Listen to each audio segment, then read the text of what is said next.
Hello दोस्तों, नमस्कार। इस लॉकडाउन में आज मैं पहली बार आप लोगों के बीच अपना लाइव वीडियो डाल रहा हूं। सबसे पहले मैं बता दूं कि आज कोरोना जैसे महामारी से लड़ने के लिए हमारी सरकार पूरे देश को सील कर रखा है। इसीलिए हम लोगों को चाहिए कि सोशल डिस्टेंस बनाते हुए सरकार के इस कदम का सहयोग करना चाहिए और हम सब भारतवासी इस व्यवस्था से लड़ भी सकते हैं जब तक हम अपने घर में रहेंगे, सुरक्षित रहेंगे, जब तक कि ये महामारी खत्म ना हो जाए। तो मैं कई दिन से विचार कर रहा था, तो आज हम आपके बीच कुछ देना चाहते हैं कि जिससे इस लॉकडाउन में आप अपने घर में भी रह करके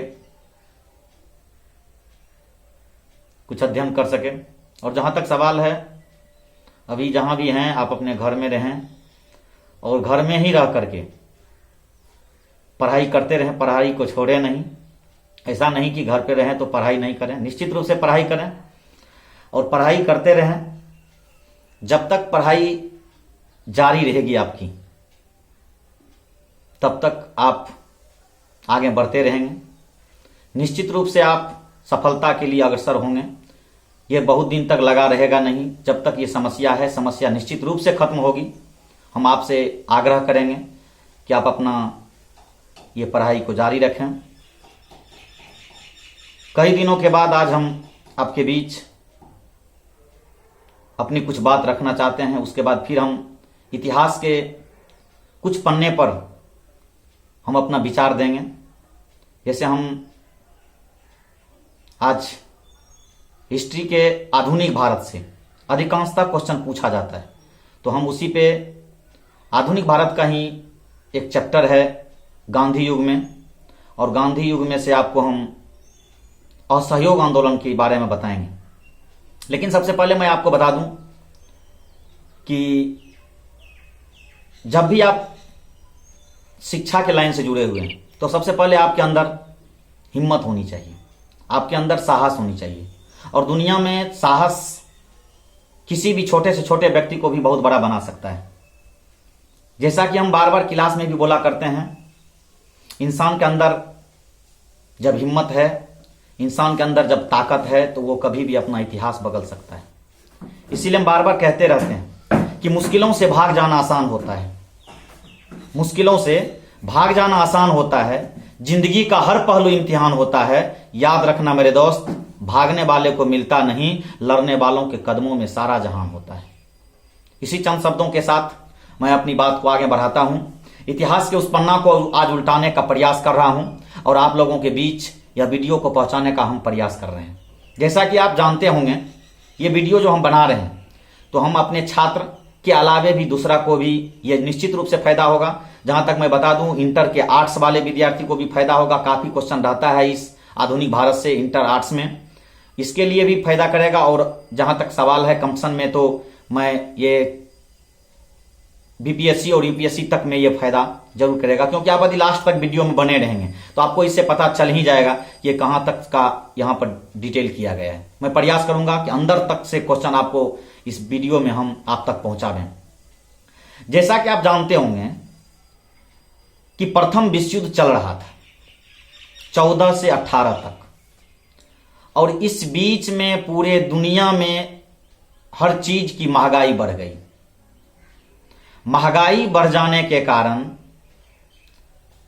भारत भी उससे अछूता था नहीं, और भारत अछूता था नहीं, जिसके चलते भारत में भी महंगाई बढ़ गई। हर जगह लोग बेरोजगार हो चुके थे और इस बेरोजगारी की मार जनता पर पड़ रही थी, और जनता चाह रहा था कि कुछ ना कुछ ऐसा हो तो हम लोगों का आर्थिक स्थिति मजबूत होगा। इसी बीच में गुजरात में एक कंपनी थी और गुजरात के कुछ व्यापारियों ने, गुजरात के कुछ मजदूरों ने वहां पर एक आंदोलन किया, जिसे हम अहमदाबाद मिल मजदूर आंदोलन के नाम से जानते हैं। इसी बीच में गुजरात में एक खेरा आंदोलन भी हुई, और यह आंदोलन, दोनों आंदोलन ने गांधी जी को आंदोलित किया और इसके नाम को भारतवर्ष में फैलाने का बहुत ही अहम भूमिका यह दोनों आंदोलन ने दिया।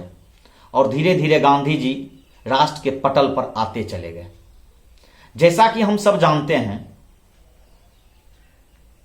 कि गांधी जी के आह्वान पर ही संपूर्ण भारत में, यानी भारतवर्ष में, गांधी जी के कहने पर राष्ट्रव्यापी अपमान दिवस मनाया गया था। राष्ट्रव्यापी अपमान दिवस इसलिए मनाया गया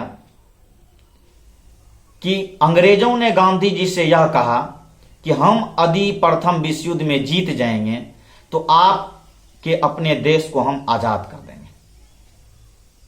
लेकिन पूरे भारतवर्ष में महात्मा गांधी ने गांव-गांव घूम करके, शहर-शहर घूम करके लोगों से यह कहा, नौजवानों से यह कहा कि यदि प्रथम विश्व युद्ध को अंग्रेज जीतता है तो हमें आजादी मिल जाएगी, हमें आजाद कर देगा। और इसी उम्मीद और विश्वास के साथ गांधी जी ने भारत के नौजवानों को प्रथम विश्व युद्ध में अंग्रेजों को साथ देने के लिए कहा। और यहां तक कि हमारे नौजवान, देश के लाखों लाख नौजवान प्रथम विश्व युद्ध में शहीद भी हुए। ये दोहरी नीति वाले अंग्रेज बजाय हम लोगों को आजादी देने के बजाय उन्होंने क्या किया, प्रथम विश्व युद्ध में जीत तो हासिल किया, हमारे लाखों लाख सेना मारे गए प्रथम विश्व युद्ध में, और मारे जाने के बावजूद अंग्रेजों ने आजादी देने के बजाय उन्होंने हम लोगों के यहां एक एक्ट लाया जिसका नाम था रॉलेट एक्ट। और रॉलेट एक्ट ला करके भारत के लोगों को ऐसा नियम बना दिया, भारत के लोगों को जहां तहां पकड़ने लगा, पकड़ के गिरफ्तार करता था और गिरफ्तार करके उसको जेल में डाल देता था। और यह कानून का नाम दिया गया था ना वकील। कानून का नाम था कि काला कानून, जिसको गांधी जी ने कहा था। और यह नियम जो चला था, अंग्रेजों ने जो लाया था, उसमें वो नियम बना के लाया था कि ना वकील, ना दलील और ना अपील। यानी आपको किसी भी प्रकार की यदि गिरफ्तारी होगी तो ना आप अपील कर सकते हैं, ना वकील कर सकते हैं और ना दलील दे सकते हैं। गांधी जी इस व्यवस्था के खिलाफ में संपूर्ण भारत में अपमान दिवस मनाया। और इस अपमान दिवस को पंजाब में दो व्यक्ति जो कांग्रेस के प्रमुख व्यक्ति थे, सैफुद्दीन किचलू और डॉक्टर सतपाल, दोनों ने मिलकर के इस व्यवस्था के खिलाफ वहां आवाज उठाया और अपमान दिवस को समर्थन दिया। और इस दोनों को वहां के तत्कालीन पुलिस अधिकारी जनरल ओ डायर ने इसको गिरफ्तार करके जेल में डाल दिया। जब इन दोनों को गिरफ्तार करके जेल में डाल दिया, जेल में डाल देने के बाद वहां के लोगों ने इसका विरोध किया। और विरोध करने के बाद धीरे धीरे इनको छुड़ाने का प्रयास किया, लेकिन अंग्रेजों ने उसको नहीं छोड़ा और लोग आंदोलन को तीव्र करते गए। जैसे जैसे ये आंदोलन तीव्र होता गया, 6 अप्रैल 1919 ईस्वी को इसकी गिरफ्तारी हुई थी। और गिरफ्तारी के बाद लोग वहां आंदोलित हो गए और धीरे धीरे आंदोलन बढ़ता गया। लेकिन इसी बीच में मैं इतिहास के बहुत ये रॉलेट एक्ट का बहुत अंदर का बात बताता हूं, जो यूपीएससी लेवल की किताब में आपको मिलेगी। 6 अप्रैल को गिरफ्तारी होने के बाद जनरल ओ डायर गिरफ्तार किए थे, लेकिन जनरल ओ डायर थोड़ा शांत प्रवृत्ति के थे, लेकिन इसको वहां के लोग इससे नहीं बन रहा था शांत करने में। तो एक क्रूर ब्रांड का व्यक्ति था जिसका नाम था जनरल आर डायर। और 9 अप्रैल को अंग्रेजों ने वहां उसको ला करके डिपोर्ट कर दिया, जनरल आर डायर को हटा करके।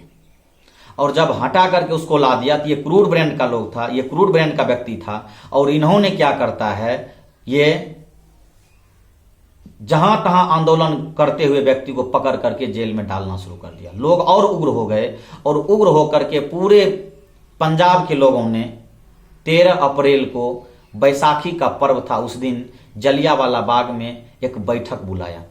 और जलियांवाला बाग में जैसे बैठक बुलाया जनरल आर डायर ने इस बैठक को असंवैधानिक घोषित करते हुए कहा बैठक नहीं होगा, लेकिन उसके बावजूद भी हर जगह सूचना पहुंचाया हुआ था और सूचना पहुंचाने के कारण लोग सभी जगह से आने लगे और लोग आने लगे तो मेला से होकर के, क्योंकि उस मेला वहां पर ये बगल में मेला लगा हुआ था और उस मेला में लोगों को पता चला और मेला से लोग जलियांवाला बाग में पहुंच गए।